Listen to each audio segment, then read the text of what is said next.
Good morning, friends. Today we are discussing how to control the air pollution. Before starting the controlling of air pollution, let us discuss what is the air pollution and what are the different sources of the air pollution.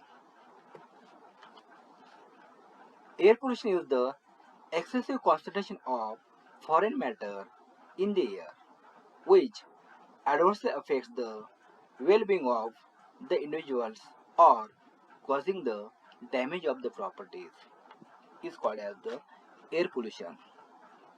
There are various sources of the air pollution, that is natural sources and man-made sources. Natural sources contain the eruption of the volcanoes, burning of the forest, wildfires, etc. Whereas man-made sources contain stationary sources and mobile sources. There are various classifications of the air pollution or air pollutants. Air pollutants are broadly classified as according to the origin, according to the chemical composition, according to the state of matter. According to the origin, the air pollutants are classified as primary air pollutants, that is, oxides of sulfurs, oxides of the nitrogen, carbon monoxide, halogen, and radioactive compounds, whereas secondary air pollutant contains formaldehydes, photochemical smoke, pan, and formation of the acid and mist. Second, according to the chemical composition, air pollutants are classified as organic air pollutants, which contain hydrocarbons, aldehydes, ketones, alcohols, acids, ethers, and organic sulfur compounds, whereas inorganic air pollutants contain carbon dioxides, carbonates, oxides of the sulfur and nitrogen, hydrogen fluorides, etc. Third, according to the state of matter, air pollutants are classified as natural contaminants, particulate matters, and gases and vapors.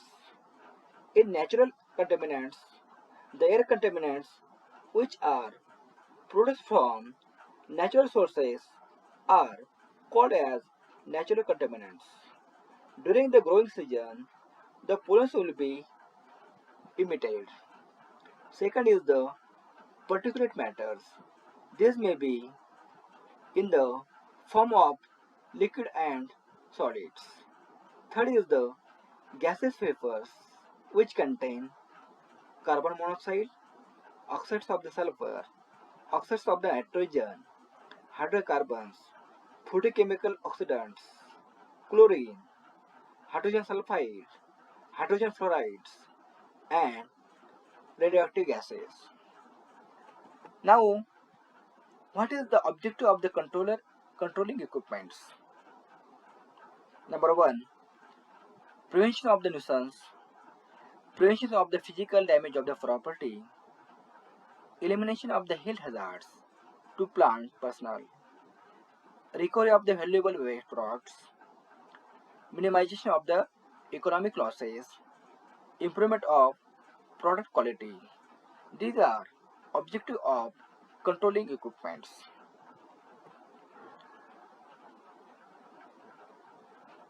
Particulate control equipments are as follows: gravitational settling chamber, fabric filters, scrubbers, cyclone separator, electrostatic precipitators.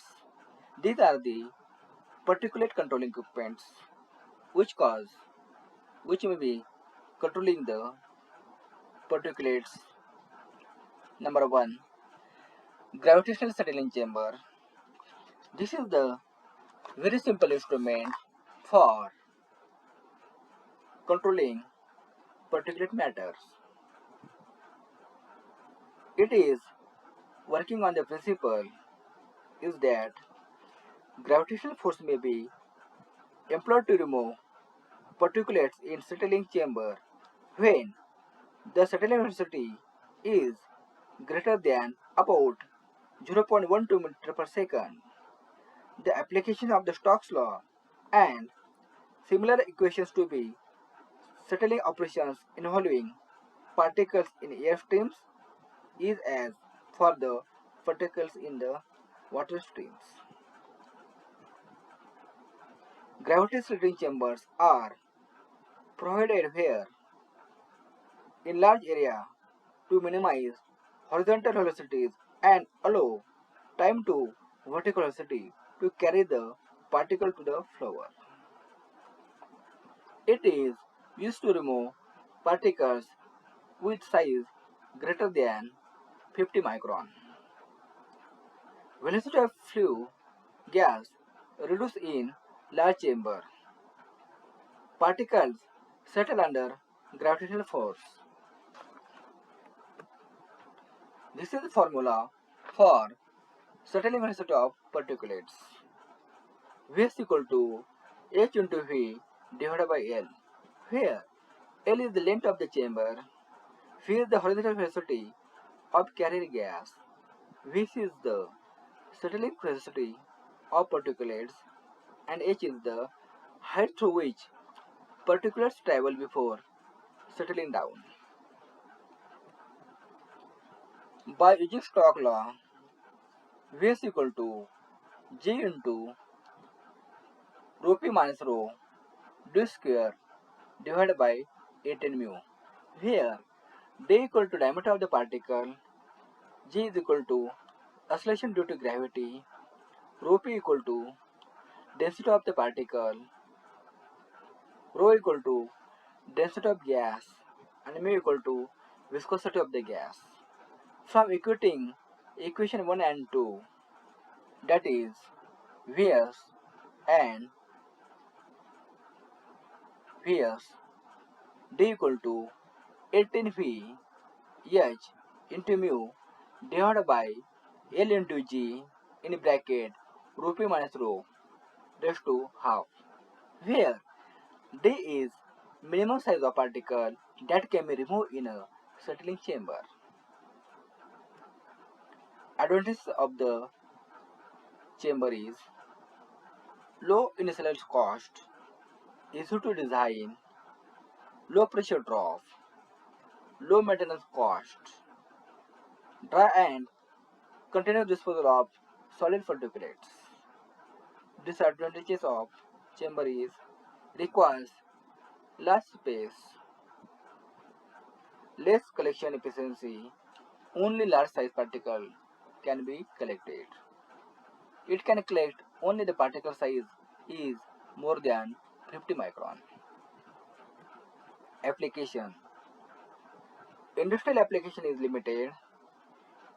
It is used widely for removal of large solids, particulates from draft furnace and kilns.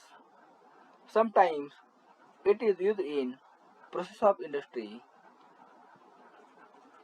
food and metallurgical industry, and it is used as pre-cleaner for high efficiency collectors.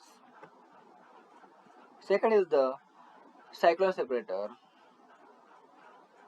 In this, centrifugal force is utilized to separate the particulate matter. It can remove 10 to 50 micron particle size. It is used mostly in industries. This is the diagram of cyclone, which is based on the principle of the influence of centrifugal force generated by the spinning gas. The solid particles are thrown to the walls of the cyclone as gas spirals upwards and inside the cone. The particles slide down the walls of the cone and into the hopper.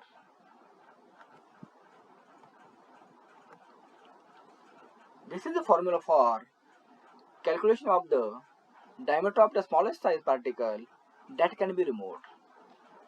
D minimum equal to 9 mu into b divided by pi v into nt into bracket rho p minus rho raised to half, where dp minimum equal to diameter of the smallest particle that can be removed in centimeters. Mu is viscosity of the fluid. B is equal to width of the cyclone inlet duct. V equal to average inlet velocity. Nt equal to number of turns made by gas stream in the cyclone. Rho p is density of the particles and rho is equal to density of the fluids. Design factor having greatest effect on collection efficiency is cyclone diameter. Smaller diameter is higher is the efficiency because centrifugal action increases with decreasing radius of the rotation. Cyclone efficiency is more than 90% with particle diameter of 10 micron, and efficiency is less than more than 95% with particle diameter 20 micron.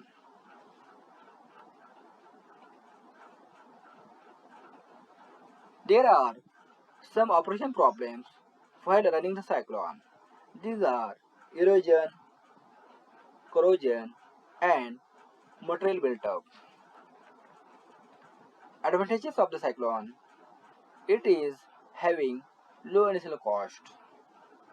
It requires less floor area. It is simple construction and maintenance. It can handle large volume of gas at high temperature, and there is no moving parts in the cyclone. Disadvantages: it requires large headroom, less efficiency for smaller particle which is greater than 10 micron, and sensitive to visible dust load and flow rate.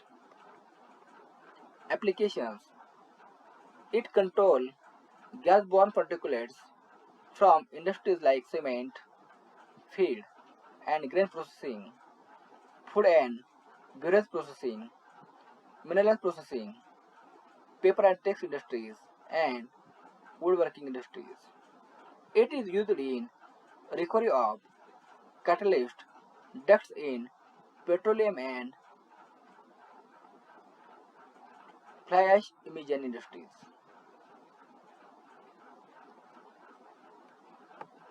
Thank you.